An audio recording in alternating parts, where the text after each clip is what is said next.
It began with a sound I didn't recognize at first.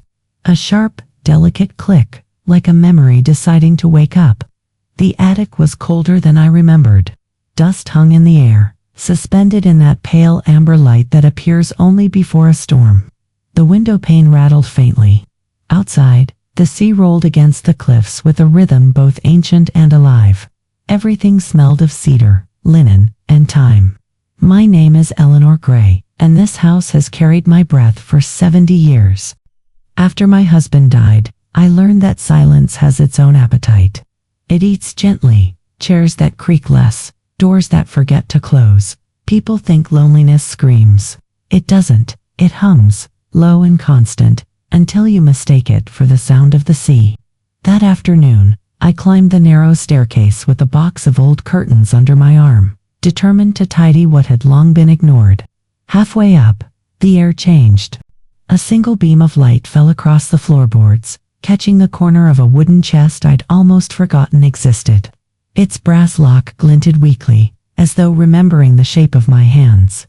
I froze. The box had been my mother's. After she died, I sealed it with trembling fingers, whispering that I would open it one day. And like all promises made to grief, it had lingered half sacred, half forgotten. Before I go on, tell me, where are you listening from tonight? Every place carries its own ghosts. Share your corner of the world. I read every echo. I put down the curtains and sat on the first step. My heart beat in a rhythm that wasn't entirely mine. Maybe it was the house. Old houses breathe, especially when the past stirs. When I reached for the chest, my hand hesitated above the padlock. It was rusted, the metal rough and stubborn, but when my fingers brushed it, it opened easily, almost willingly, with a small, obedient click. A sound so fragile and intimate that for a moment, I thought it came from inside me. I could have stopped then. I should have. But curiosity has its own gravity, especially when mixed with loneliness. I lifted the lid. The scent escaped first. Lavender, folded linen, something faintly sweet. Then came the sigh of old paper releasing itself from time. Letters, neatly stacked, tied with a blue silk ribbon, soft as breath. The handwriting was unmistakable, curved, careful, tender. My mother's. The sight of it made my throat tighten. It's strange how ink can hold a person longer than their body ever could. There she was, not her voice, not her touch, but the shape of her silence. I touched the top envelope, and in that instant, something inside me quivered. A sense of trespass. As if I had crossed into a room she had locked for a reason. But the heart rarely asks permission from ghosts. It only listens for what it's been missing. A gust of wind struck the window pane, shaking loose a curtain of dust that glimmered in the light like floating ash. I watched the particles drift and thought about how easily time disguises itself, not as years, but as layers. And here I was, peeling one back. I took the envelope and held it to my chest. The paper was brittle, the ink slightly faded, but the weight of it, the density of her words, was almost physical. A letter carries more than language. It carries temperature, scent, pulse. Outside, thunder murmured like someone speaking in another room. The first drops of rain tapped gently on the roof. Somewhere beneath it all, the old clock in the hallway struck for a sound so familiar it felt like being called by name. I didn't open the letter yet. Instead, I looked around the attic, the half-forgotten furniture, the lamp with the chipped base, the rocking chair that creaked at the slightest shift of air. This room had been my mother's refuge. When I was little, I'd find her up here at dusk, sewing or humming softly to herself. She said it was where she could hear her own thoughts. At the time, I thought she meant the kind of thoughts that made grocery lists. Now, I wondered if they were the kind that save your soul. I sat on the floor, legs crossed like a child, and placed the letter before me. The ribbon was still tied in a bow, a small, graceful knot that seemed to say, "Not yet." But time, like rain, has a way of wearing down resistance. I pulled one end. The ribbon loosened, slid away, and fell across my lap. In that moment, the light flickered, and the entire house seemed to inhale. There are sounds you never forget: your child's first cry, the closing of a door that ends a life you loved. This was one of them. The whisper of ribbon against paper, announcing that the past was ready to be read. My hands trembled. I don't know whether from fear or reverence. Perhaps both, because even before I saw the first line, I knew whatever slept inside those pages would not stay quiet anymore. I drew a deep breath, the kind that feels like you're borrowing air from someone else's lungs, and I opened it. The first word was my. Simple, ordinary, yet somehow alive. The ink had bled slightly through the paper, like it too had endured too many rains. I traced the letters with my fingertip, half expecting warmth. But before I could read further, lightning flashed through the window, spilling white light across the room. For a heartbeat, I saw everything at once, the sea crashing below, the photographs stacked against the wall, my own reflection in the dusty mirror beside the box, an old woman staring back, holding a letter like a relic. And I understood something without words. This wasn't just my mother's secret. Whatever she had hidden, I was already part of it. And maybe I had always been. You can't unhear the click of a lock once it's opened. You can't unknow what's already turning inside you. The attic no longer felt safe. It felt awake. Rain streaked the glass, slow at first, then faster, 1,000 tiny hands against the window pane. In that storm's rhythm, I heard it again, the click, the sigh, the faint creak of the past moving closer. I wanted to go back downstairs, make tea, return to my rituals, the ones that make life small enough to bear. But another part of me, older than fear, whispered, stay. So I did. Knees against the floorboards, breath uneven, heart uncertain, I stayed. Because some truths, once they start speaking, can only be met halfway. And that is how it began, with a storm, a ribbon, a trembling hand, and the softest, most dangerous sound I've ever heard. The sound of a lock, surrendering, the sound of the past saying, now. The first line was written in ink that had turned the color of rain. Faded, but stubborn. My dearest Anna. Not Eleanor. Not my daughter Anna. I frowned. The name didn't belong in this house. It was no one I knew. And yet, the way the pen curved, the tenderness in every loop of the letters, it felt as though the word itself was watching me. I kept reading. Each sentence folded time inward, words written in another century, to another woman, inside a world that looked too much like mine. They told me it was for your safety. They said I'd be too young to raise you, too poor to give you what you deserved. But no one warned me about silence. It grows teeth. The page trembled in my hands. Outside, the sea rose against the cliffs, echoing the same rhythm as my pulse. I turned the paper over. There were smudges where her tears had fallen. You can tell the difference between water and sorrow. Only one of them dries. The next line read, if you ever find this, know that I never stopped looking for you. They called it mercy. I called it theft. I stopped reading. The words refused to settle.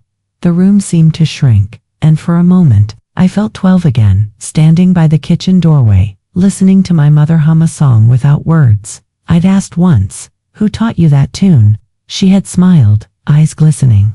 A part of me you don't know yet, she'd said. I thought she meant a mood. Now I realized she meant a person. The letter slipped from my hands and landed softly on the floorboards. I stared at it, half expecting it to disappear, half wanting it to. My dearest Anna. The name echoed inside me, like a bell with no source. I picked up the envelope again. There was another folded sheet tucked inside, thinner, more fragile, as if time itself had handled it too often. I opened it carefully. Same handwriting, same ache. They took her from me at the hospital. I was told she was stillborn, but a nurse came later, whispering, don't believe what they say, the child lives. I searched for her name in the records. It wasn't there. Someone had rewritten her into someone else. The candle flickered violently, though there was no draft. My throat tightened. I whispered the name aloud, Anna. It didn't feel foreign anymore. It felt like the house had been whispering it for years, waiting for me to listen. I pressed my hand to my chest. The pulse there wasn't steady. It felt like two hearts beating slightly out of rhythm. one mine, one borrowed. The next words blurred before I could read them. I wiped my eyes and tried again. I wrote this in case she ever comes back here. If she does, tell her I forgive her for leaving me. Tell her I understand. Forgive her. Understand. The words tilted the world. Forgive who? The child who was taken, or the woman who raised her? My body felt heavier with every breath. I looked around the attic, and suddenly every object had meaning. The cracked mirror, the rocking chair, the little embroidered pillow that had always been there, stitched with initials I'd never questioned. A.G. Anna Gray. The letters blurred again. My name had always been on that pillow, but maybe it hadn't always been mine. Outside, thunder rolled closer. The storm had returned, mirroring the one inside me. Every raindrop on the window sounded like a question. Who are you when your story changes its author? I stood, knees trembling, and crossed the room. The mirror waited by the wall, dust veiling its surface. I wiped it clean with the sleeve of my sweater. My reflection wavered, not distorted, doubled. For a fleeting second, I saw another face beside mine, younger, softer, a face that might have been my mother's at my age, or the child she lost. I reached out. The glass was cold. Behind it, only the house stared back. I sank to the floor. The letter slid from my lap again, landing open, as if insisting to be heard. They will tell her I was weak, that I made peace with what they did. But I didn't. I learned to live around the wound. If she ever finds these words, tell her she is the continuation of my breath. Before I go on, if this moment reached you, let it echo. Like the video, not for the story, but for the truth inside it. The rain grew louder. It filled the house until it sounded like breathing. The clock downstairs struck 5, and each chime felt like a heartbeat shared between us, the woman who wrote, and the one who read. I gathered the letters back into the box. The ribbon lay loose, its silk darker now from my tears. I didn't tie it again. Some things aren't meant to be closed twice. I pressed the lid gently, but didn't lock it. The sound of the latch settling was softer this time, almost kind. Outside, the storm eased. The world didn't feel cleaner, just truer. And somewhere in the distance, a voice, faint but unmistakable, hummed that same wordless tune. I didn't move. I listened. And when I hummed along, the sound fit perfectly, as if it had always belonged to me. Morning arrived the way forgiveness sometimes does, without spectacle. A pale ribbon of light drew itself across the kitchen table, and the kettle began to sing before I asked it to. I stood there, palms wrapped around a mug I didn't drink from, listening to the house breathe.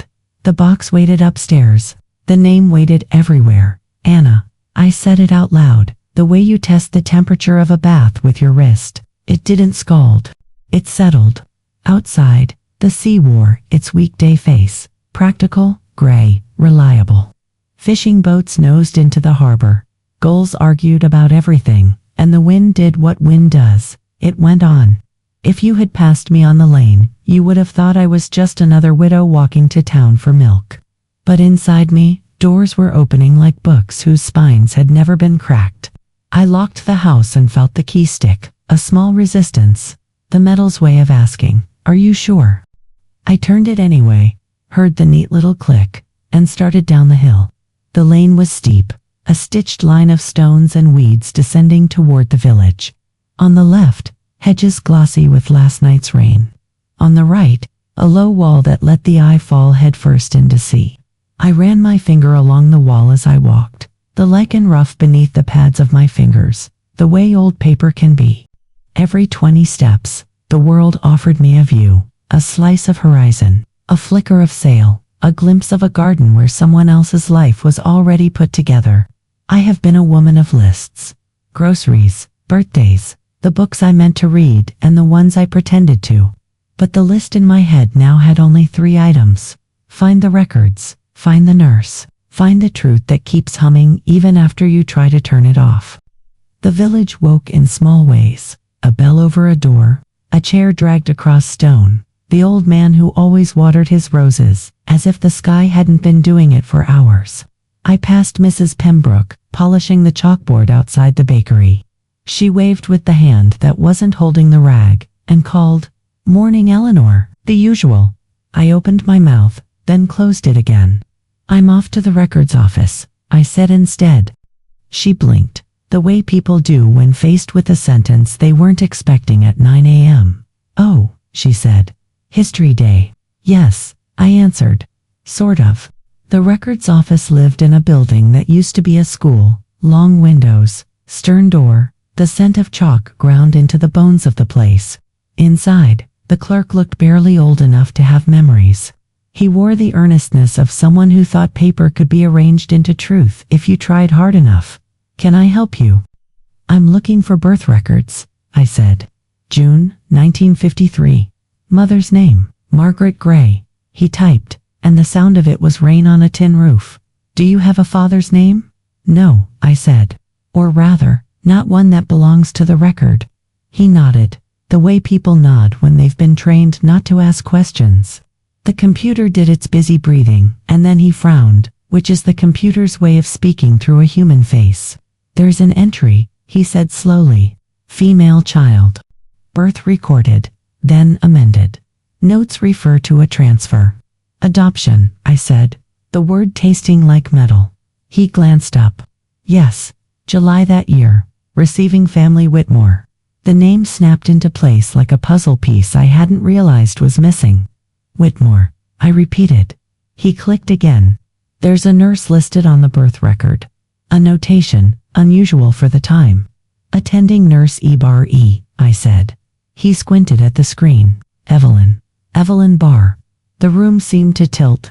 I knew that name as you know the name of a street you haven't walked in years, not as a sound, but as a direction. "She'd be old now," I murmured. The clerk shrugged. "Perhaps still in the area. Some of them never left." I thanked him, paid the fee they charge for access to your own life, and took the printed copy. The paper felt heavier than it should have. I folded it once, then again, then slipped it into my bag like contraband. Outside, the sky had opened just enough to let a little blue through. I stood at the edge of the square and looked toward the sea. The water looked back, as it always does, with that blank generosity that refuses to give you anything you haven't already brought. Evelyn Barr. The name did that quiet thing inside me that only certain names do. It rearranged the furniture. A memory approached, shy at first, then sure. My mother standing at the sink on a late afternoon, hands in dishwater, the radio whispering a hymn. A woman in a gray coat at the back door, rain on her shoulders. I was small. The world was huge. Everything important took place at waist level. My mother dried her hands quickly, the towel a blur. She opened the door just enough. The woman stepped in, and the kitchen shrank. They spoke in a kind of whisper that isn't quiet at all. It fills every corner. My mother's face, a flicker of grief so fast it could have been light. The woman's left hand, a pale scar across two knuckles, and the last thing before the memory vanished like breath on glass, my mother's voice saying, "No, not while she's here." I blinked, and the square returned. Gulls argued. A boy ate a roll the size of his head. The world went on being the world, but I had a direction now that felt like inevitability, not choice. Mrs. Pembroke was still outside the bakery when I passed again. "Eleanor." "Yes." She lowered her voice the way people do when they're about to step into your past. "You haven't asked me for gossip in 40 years, she said lightly. "So I'll give you a bit for free. Sister Mercy Home kept records no one was meant to keep. And there was a nurse, Evelyn I think, lived up near the stone mill. Left flowers at the old chapel every year on the same day." "What day?" "The 14th of June, she said, and something in me sat down. "Thank you," I whispered. "It's only breadcrumbs," she said, patting my arm. "But sometimes breadcrumbs are all a bird needs to make it home." The walk to the stone mill took me along the upper path, where the village gives way to fields and fields give way to sky. Wildflowers held their little faces up as if the world were generous more often than not. The path was damp. My shoes made that satisfied sound of soft steps in soft earth. With each step, a sentence formed and reformed in my head. If she lives, I will find her. If she doesn't, I will find the part of me that has been looking anyway. The mill appeared the way old buildings do, not as a surprise, but as a reminder. A low cottage pressed against its flank, garden neat as a prayer. The door was blue. I don't know why that matters, only that it does. I knocked, and the door gave me back my knock, a hollow echo, a courteous pause, then opened.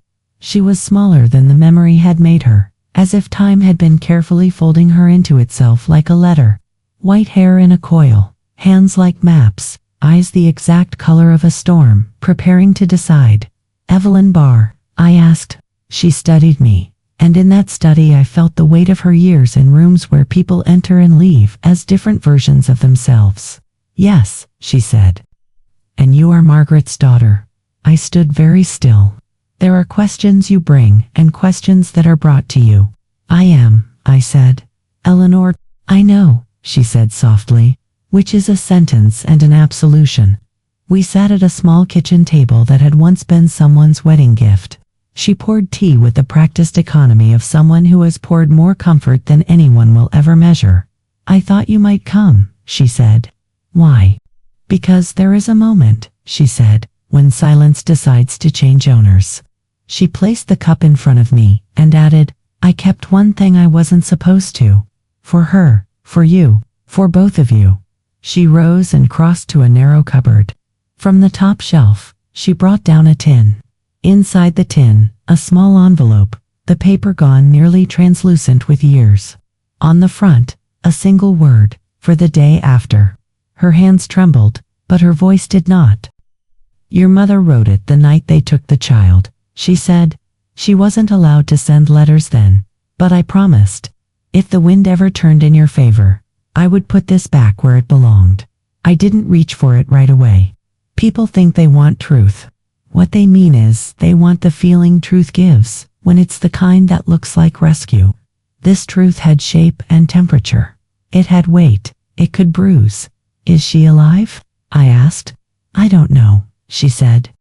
I knew her first name in the new family. They were kind, for what kindness means when it's built on someone else's emptiness. I left flowers at the chapel for years, because grief needs somewhere to kneel. Why June 14th?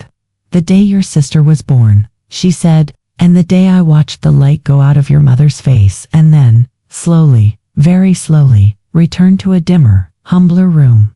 We were quiet. The kettle puffed its little ghost into the air and went still.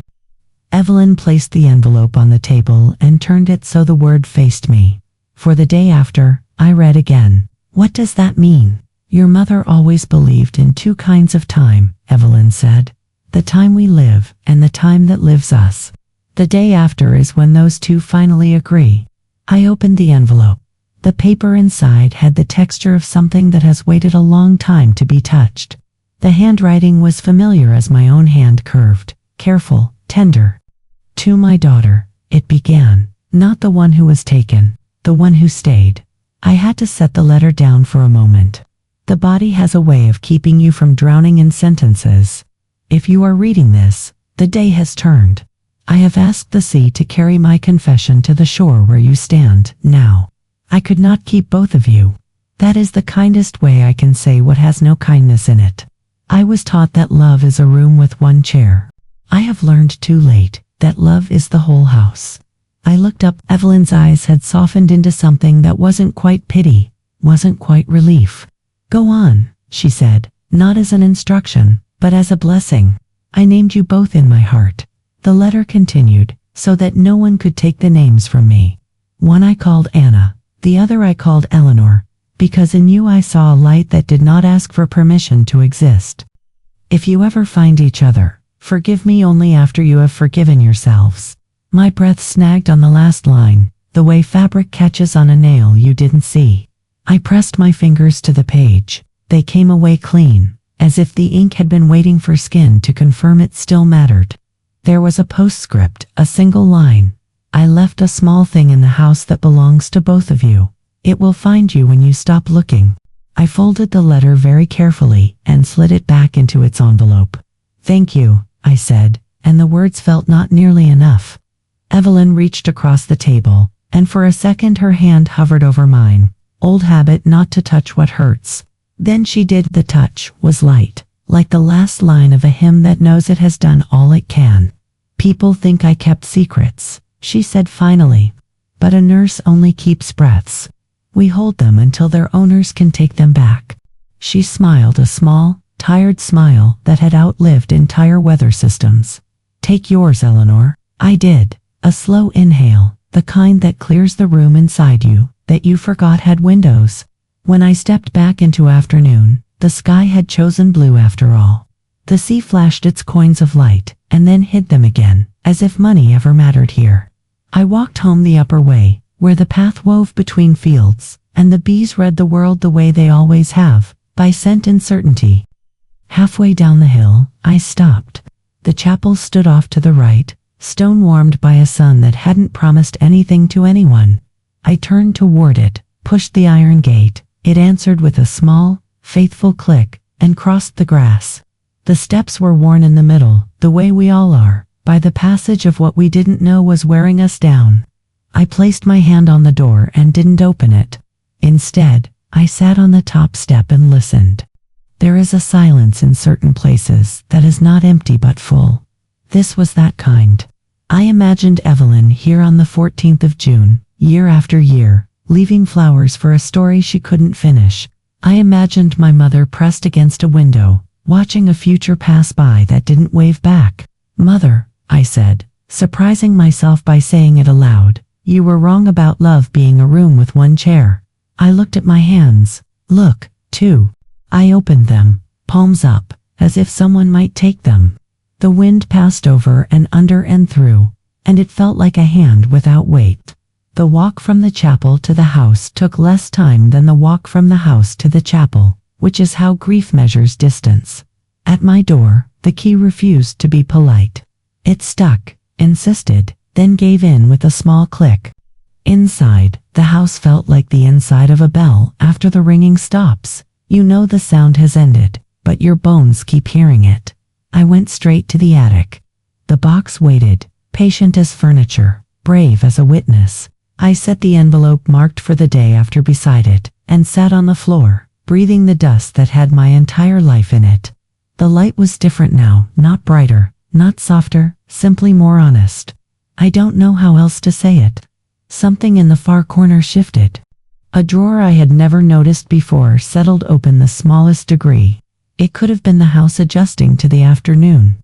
It could have been a small animal, considering me and deciding against, or it could have been that the past, having made its point, was making room. I didn't go to it yet.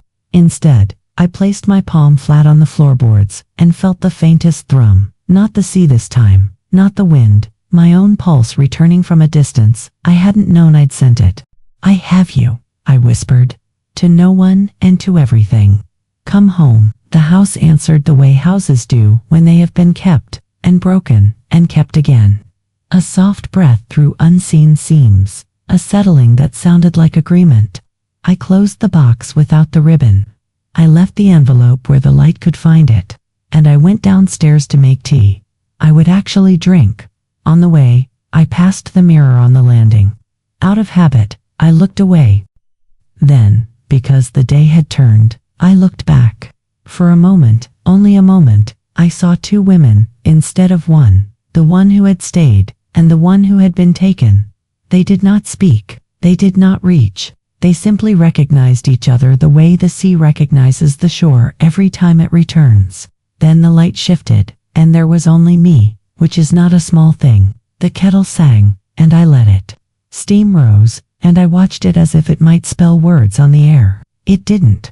It didn't need to. I carried the cup to the window. Outside, the sea decided, as it always does, between coming and going. I rested my forehead against the cool glass, and listened to the most ordinary sound in the world. My breath, steady, present, mine. Tomorrow, I said to the room, to the house, to the women who had taught me how to survive by staying quiet, I will begin looking for her. The room held the sentence like a bowl holds water. And somewhere between the ceiling and the floor, between the truth I had found and the truth still finding me, I heard it, a small sound, familiar, obedient, unavoidable. Click, I smiled. Now, I said, and drank my tea while it was still hot. Evening came slowly, like someone reluctant to close a door. The sky burned itself down to embers, and the sea, obedient as always, mirrored the last of it, a gold that hurt to look at. I sat by the attic window, the cup gone cold in my hands, the envelope marked for the day after beside me. The air felt charged, like the moment before confession, when truth gathers in the lungs and waits for permission. I should have gone downstairs, turned on the lights, played music loud enough to drown the ache. Instead, I stayed. The world outside the glass looked smaller than it had that morning. Or maybe I had grown. The box sat open. Inside, the letters slept again, not silenced, only resting, like hearts that have finally been understood. I ran my fingers along their edges, paper soft as breath, and I thought of my mother's hands, the way she folded towels with such precision, as if neatness could save her from the mess she carried inside. When I was young, I mistook quiet for strength. I mistook tidiness for peace. Now, I saw them for what they were, disguises love wears when it has nowhere safe to live. The attic held its breath. Even the sea below seemed to still. And in that stillness, I heard the sentence I'd been avoiding all day. Not in my mind, but in my bones. You are both the daughter she kept and the child she lost. The words did not arrive like revelation. They arrived like recognition, something that had always been true, finally tired of hiding. I pressed my palm flat against the floor. It was warm, alive, almost, and I realized that everything around me, the wood, the air, the light, had been listening, waiting for me to say it aloud. I forgive you, I whispered. I didn't know if I meant my mother, or myself, or the whole architecture of women who had learned to survive by vanishing. Maybe all of us. The tears came then, not the kind that burned, but the kind that soothed. Each one a small absolution, leaving the body. Downstairs, the clock struck 6. Each chime landed softly, a reminder that time is merciful only when we stop trying to control it. I stood. The window rattled. Outside, the wind had shifted direction. It came from the north now, colder, cleaner. The smell of rain was gone. The world had rinsed itself and decided to stay. I opened the window. Air flooded in, smelling of salt and something sweeter, violets, maybe, or memory. The curtain lifted, brushing against my arm like a hand I hadn't realized I missed. I whispered her name again, Anna, and this time, it felt different. Not a question, a return.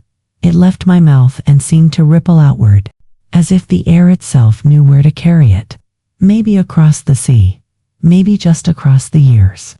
Then something shifted in the room. A small, deliberate movement, a sound not made by wind or weight. I turned. The drawer in the corner, the one I hadn't noticed before today, sat open, just slightly, like a mouth that had something to say. Inside, something glinted in the dim light. I crossed the room and knelt. A photograph, sepia-toned, curled at the edges. A woman, my mother, holding 2 infants. One swaddled in white, one in gray. Her expression was unreadable, but her hands told the story. Both arms held tightly, but the one in gray pressed closer, as if already learning the shape of departure. Behind her, the shadow of another woman. You can't see her face, just the outline of a nurse's cap, the suggestion of motion, as if she's reaching. I turned the photo over, 2 words written in my mother's hand. Before the silence, my breath caught. The words trembled between confession and poetry. Before the silence, meaning before the theft, before the lie, before the world decided love had rules. I sat back on my heels, the picture trembling between my fingers. So much of life happens in the spaces between what we mean and what we say. A beam of moonlight fell through the window then, thin as a blade. It landed across the floorboards, catching the edge of the photograph, the ink of those 2 words glowing faintly in the silver light. I held it up, and for a moment, it was as if the whole room were breathing with me. I thought about the night my mother died, how she had called my name twice, once in her sleep, once in that voice between worlds. I hadn't realized until now she might have been calling both daughters at once. It's strange how grief rearranges itself when you start to understand it. It doesn't shrink. It just becomes more accurate. I walked to the mirror. The glass reflected the window. And beyond it, the sea dark, alive, endless. I raised the photograph beside my face. For an instant, the reflections merged. My eyes, her eyes, the line between past and present, dissolving like ink in water. I spoke softly, afraid that if I was too loud, the moment would end.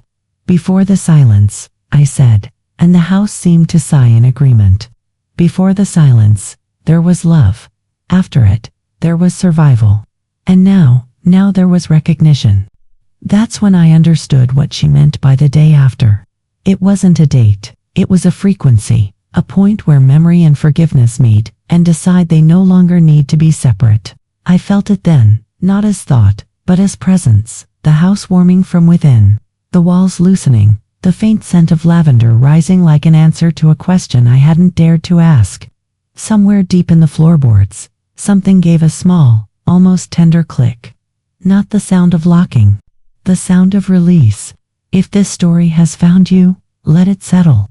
Like dust, like light, like truth that arrives only when it's ready. If it stirred something, let it echo. Not for me, but for the parts of yourself you haven't read aloud yet. I closed the window and let the night in anyway. The air touched my face the way a mother touches a child who's just woken from a nightmare, not to wake them, but to show them they're already awake. Downstairs, the sea began its evening song. That low, steady rhythm that says everything ends only to begin again. And in that sound, I heard two names spoken as one. Eleanor, Anna. The same voice, the same breath, the same house. And for the first time, I didn't know where one ended and the other began. The morning after the storm was merciful. No thunder, no ghosts pretending to be wind, only the sea, soft-spoken again, folding and unfolding itself like linen. I woke before the clock and let the quiet happen. The house felt different, lighter, almost emptied of argument. Even the floorboards seemed to sigh with relief each time I walked across them. It's a strange thing, the way grief behaves when you stop feeding it. It doesn't disappear. It lies down beside you and sleeps. I brewed tea, the simple act of it enough to keep me tethered to the present.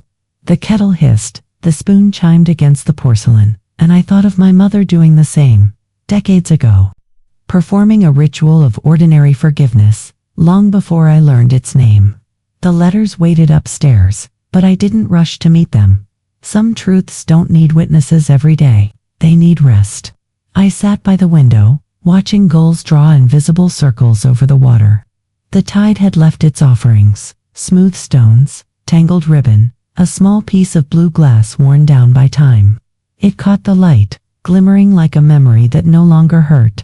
I picked it up, turned it in my hand, and smiled at the thought that maybe the sea had kept something for me after all. I placed it on the table beside the envelope marked for the day after. It belonged there, a fragment made kind by erosion. The hours passed like honest conversation, slow, tender, with pauses that meant more than the words. I moved through the rooms without hurry. Every object seemed to have softened its edges overnight. Even the mirror on the landing, once so sharp with reflection, looked gentle now, as though it too had forgiven me for not looking back sooner. When I reached the attic, sunlight had filled it completely. The air smelled of cedar and the faint sweetness of old paper. The box sat open, not as invitation, but as presence. I knelt beside it and let my fingers rest on the letters.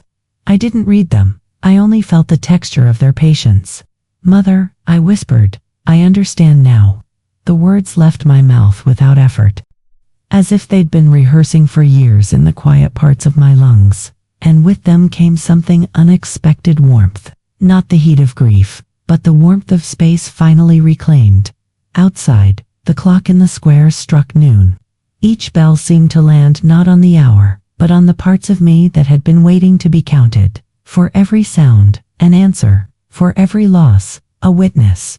I opened one of the windows. The breeze came in, uninvited but welcome, carrying the scent of salt and something softer, violets again, or maybe forgiveness has its own perfume. The curtains breathed in rhythm with me, and for the first time, the house and I seemed to inhale together. It's strange. The moment you realize you've forgiven someone, it doesn't arrive like thunder. It arrives like stillness, like the quiet that follows a storm so long you forgot it could end.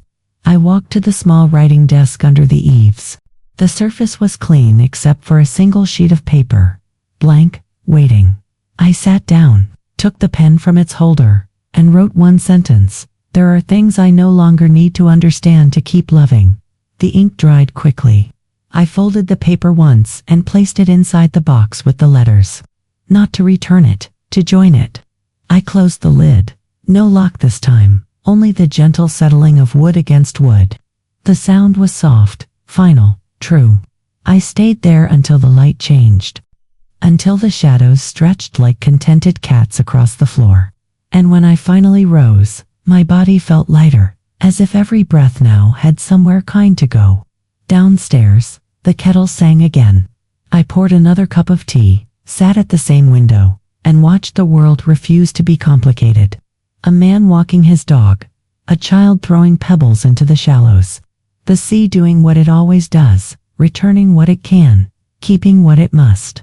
I took a sip and whispered to no one and everyone. Peace isn't what's left when the noise ends, it's what stays. If you've stayed with me until now, thank you.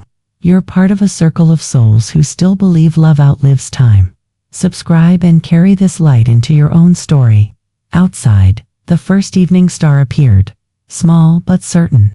I watched until the sky accepted it, then whispered goodnight to the house, to the sea, to the silence that had finally learned how to sing. By late afternoon, the sky had taken on the color of quiet. Not gray, not blue, that in-between that makes you listen. I gathered what I needed without ceremony. Not the letters, they had said enough.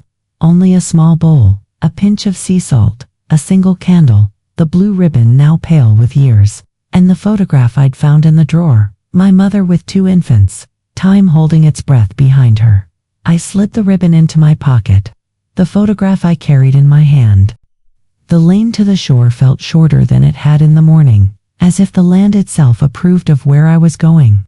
The sea waited in its old place, patient, as though it understood things I was only learning to name.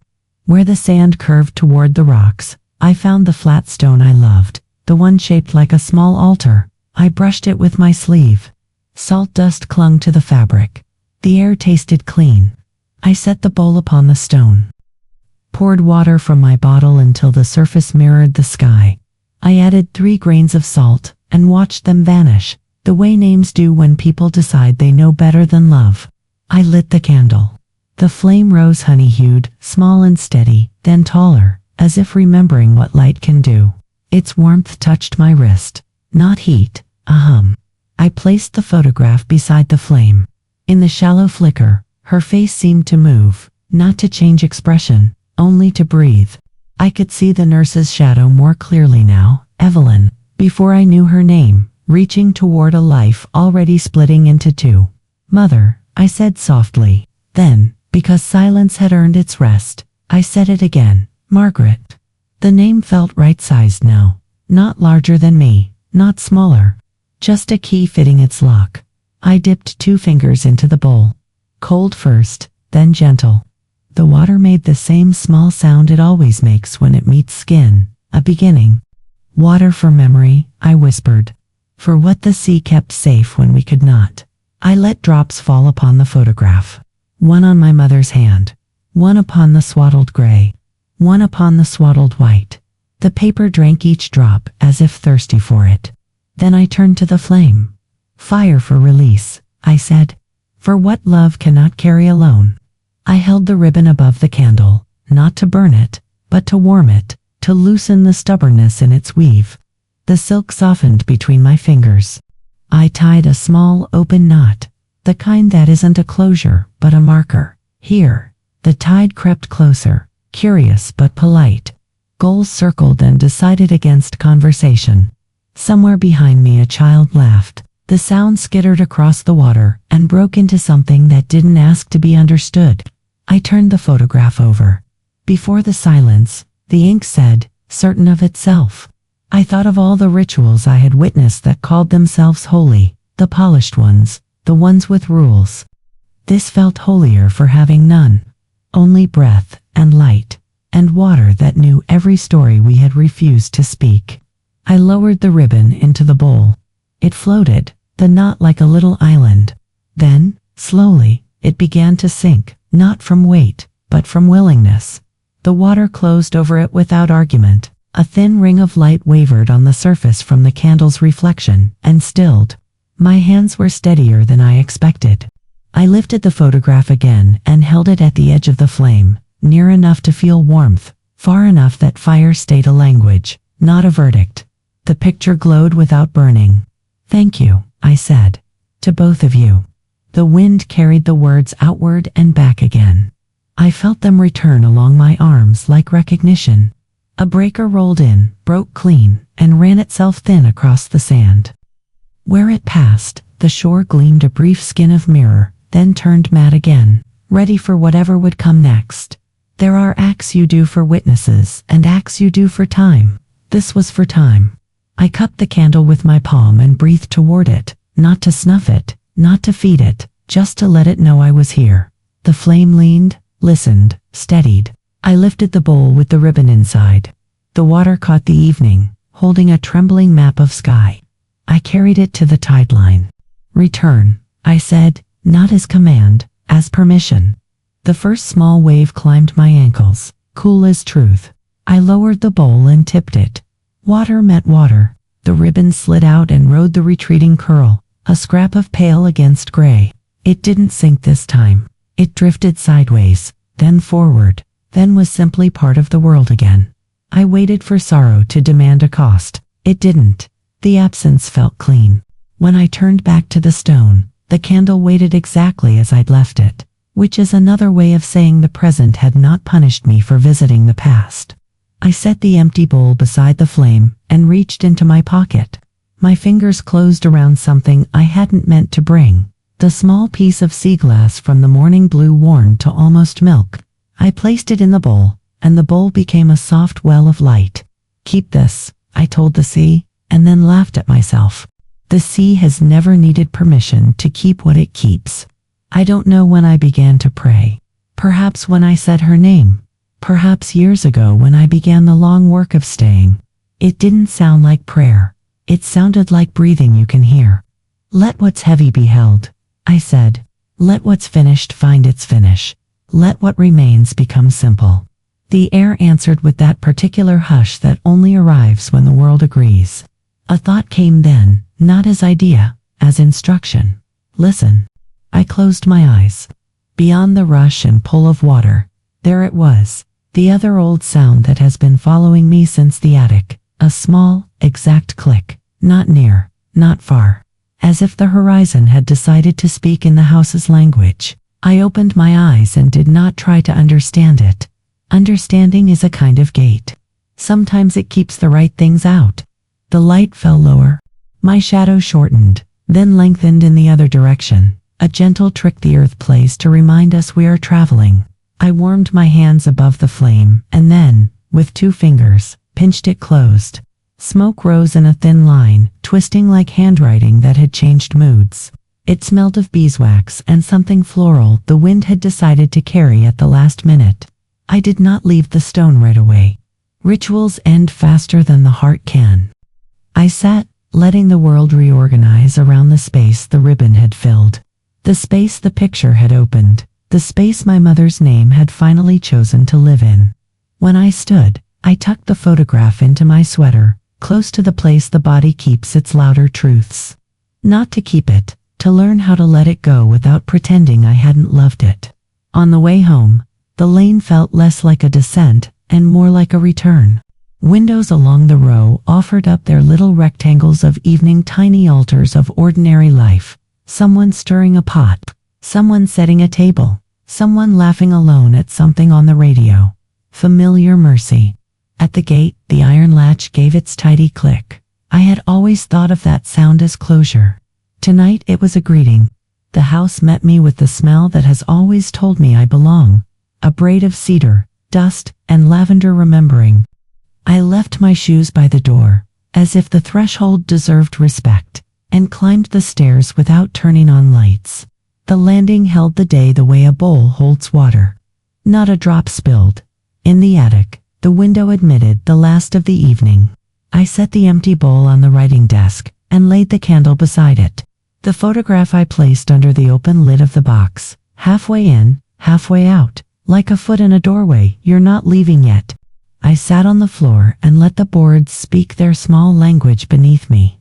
The pulse there matched mine. Mother, I said, and waited. Not for her, exactly. For the feeling that follows the right word spoken at the right time. It arrived as warmth along the back of my neck, as the sudden certainty that I was not alone and had not been alone for a very long time, as the quiet willingness to begin again without proof that beginning again would work. Thank you for what you could carry, I said, and for what you couldn't. I have it now. A breeze moved through the room, though the window was closed. The curtain lifted a small gesture, like someone standing up to leave on soft feet. Across the floor, near the drawer that had held the photograph, a slender glimmer, a sliver of metal I hadn't noticed. I leaned and picked it up. A pendant, silver, teardrop-shaped, etched with 2 letters, M and E. I laughed, the kind of laugh that keeps tears from falling. Margaret. Eleanor, I said aloud, and the room agreed. I pressed the pendant to my palm until the metal took my heat. I threaded it on a thin chain from the box's corner and placed it around my neck. It rested where the body listens best. Downstairs, the tape recorder waited in the drawer where I'd left it years ago after dictating recipes I never used. I brought it up, wiped the dust from its little window, and held it like a living thing. Not tonight, I told it, smiling. Soon. I set it on the desk beside the empty bowl and the cooled candle. The 3 objects made a quiet altar: voice, water, light, past, memory, release. Outside, the first star appeared. The sea answered with a softer tide, the kind that makes sleep a promise, not a negotiation. I closed the attic window, felt the latch settle with a familiar, faithful click, and did not mistake it for an ending. It was a punctuation the sentence needed before it could go on. In the hallway mirror, the pendant caught what remained of the light and returned it to itself. I touched the metal, cool and sure against my skin, and felt a simple yes move through me. Downstairs, I left the front door unlatched for a moment, a gesture of the house, and I understood. Then I closed it gently. No lock, no fear, just wood meeting wood with the sound of agreement. I made tea. Real tea, with heat and patience. While it steeped, I leaned my forehead against the window and watched the horizon draw its line between night and more night, the way it always has. I didn't ask it for meaning. I let it be beautiful. When I carried the cup to my chair, the room felt newly arranged, though nothing had moved. I sat, lifted the mug, and took a slow sip. It tasted like everything that remains after the fire does its work. Clear, warm, enough. The house breathed. I breathed with it. And the world, having seen what we had seen together, continued not in spite of us, but with us. The past no longer in front like a wall, but behind like a hand on the back, guiding. Morning again. Soft, merciful, unremarkable, the way peace always sneaks in. I woke before the birds and before the sea remembered to move. For a moment I didn't know where I was. Then I heard it, that small hum the house makes when it approves of silence, and I smiled. The air was cool enough to make the first sip of tea an event. Steam curled like handwriting, trying to decide what it means. The pendant rested against my skin, its silver now warmed to flesh. I touched it, and the world steadied. No dreams last night, or maybe I had one so kind it decided not to startle me by staying. Either way, the morning carried no residue, just breath, just room. I walked barefoot through the house. The floorboards did not complain. Each one greeted me the way old friends do. No explanations, just presence. Light fell across the hallway in golden ladders. Dust motes moved through it like thoughts that had learned to dance instead of ache. Upstairs, the attic door was ajar. I climbed slowly, letting the familiar creak of each step remind me that sound can be memory without sorrow. When I reached the landing, the smell of cedar met me like a soft inheritance. The box was closed, the pendant worn, the water bowl dry. The photograph, half in and half out, caught the light differently now, not as relic, but as witness. I sat on the floor, the same spot where I had opened the first letter. The sun slipped through the window and pulled around me, warm and patient. The house breathed, the sea answered, and between them, I existed, no longer divided by history. When people speak of healing, they rarely mention its silence. They forget that recovery doesn't sing, it hums. That forgiveness isn't an act, but a temperature the heart learns to hold. I looked at my hands. They looked older, yes, but lighter. As if every apology I had ever rehearsed had finally found its listener. The pendant shifted with my breath. It wasn't heavy, just there. The way truth is once you stop arguing with it. Downstairs, the clock struck 8. The sound carried through the floor like a pulse shared between friends. The sea beyond the window changed tone. Tide coming in. And then, faintly, through the open window, a new sound joined it. A knock, gentle, 2 beats, not urgent, curious. I hesitated. For the smallest moment, the old self in me flinched, the one that once believed every arrival demanded defense. Then I smiled. Whatever the world had come to say, I could meet it. I stood, smoothed my sweater, and went downstairs. The light on the staircase was kind, and that was enough. At the door stood a young woman holding a small parcel wrapped in brown paper. Hair the color of storm clouds caught in sunlight, eyes the shade of the sea right before rain. Something in her stance, the way her hand trembled not from fear but from recognition, stilled me. "Mrs. Gray?" she asked. I nodded. Her voice was soft, but certain. "I'm sorry to bother you," she said. "The old postmaster found this in the back room. It was addressed to this house decades ago, but never delivered. He asked me to bring it since I live near the cliffs." Her fingers brushed mine as she handed it over. For a moment, warmth, quick, quiet, familiar. "Thank you," I said. She smiled, small, unsure, and turned to go. The rhythm of her steps down the lane matched my pulse. When she disappeared beyond the curve of the hedges, the world seemed slightly rearranged, like a sentence that had finally found its verb. I closed the door gently and stood with the parcel in my hands. The paper was thin with age. The handwriting was unmistakable. Margaret Gray. My knees softened. I sat at the table where I had first read her words. No ribbon this time, no lock to turn. Only a flap sealed with wax long faded. I opened it with the edge of a butter knife. Inside, a single sheet of stationery, folded twice, and something smaller, a pressed violet, perfectly intact. The air carried its ghost of perfume. The letter was brief. "For the woman you will become when this reaches you. You will think the story ended with confession. It didn't. It ends when you live differently. Take what you've learned and build quieter rooms inside your heart. Fill them not with secrets, but with light. Love, Mother." I read it twice, then a third time, slower, letting the words move from the paper into the breath. Outside, a gust of wind leaned against the window. The flame in my chest did not waver. It steadied. I took the pressed violet, fragile as time itself, and placed it in the bowl where the blue sea glass lay. A meeting of colors that didn't compete, only completed. Then I did what my mother had asked. I lived differently. I turned the tape recorder on. The light blinked red, a small heartbeat. I pressed record. My own voice filled the room, hesitant, honest. "This is for whoever finds their story inside someone else's silence," I said. "For the daughters who stayed, and the mothers who left, and the women still learning that forgiveness isn't forgetting, it's remembering without fear." My throat tightened, but I didn't stop. There was once a house by the sea, and a woman who kept her past in boxes. One day she opened them, and the air changed. "That's all. That's enough." I pressed stop. The click echoed softly through the room, a twin to the first one that had started it all. Only this time, it didn't sound like unlocking or closing. It sounded like continuation. I set the recorder on the windowsill and opened the window wide. The wind caught my hair, carried the scent of salt and something floral, maybe violets. Maybe the memory of forgiveness still working its way through the world. The sound of the waves rose to meet me, not as background, but as language.